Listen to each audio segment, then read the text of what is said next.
UDP candidate from Mairang Nongklao constituency, Equator Lingdot Nongrang, cast his vote this morning for the 2025 MDC election at the Mairang Presbyterian Academy School polling station in Mission. Speaking to DD News Meghalaya, Nongrang expressed confidence in winning the election while citing strong public support. He pledged to work for the district council, strengthening laws protecting land ownership, customs and traditions, among others. Kami begini ke election MBC pemerintah kumpul ketong di mak bagi penyiar di election sudon bagi cengkermat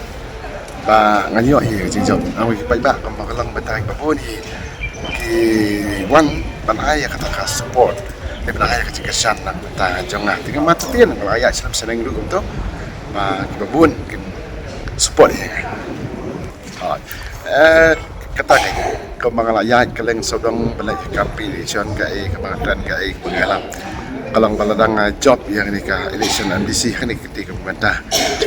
kai kemakwa pengelek bakam hatam kalau nak pemerintah ke council ni ke bidikau hak ke bat kumdu bat skam bat plan ya ki ai apa jam ka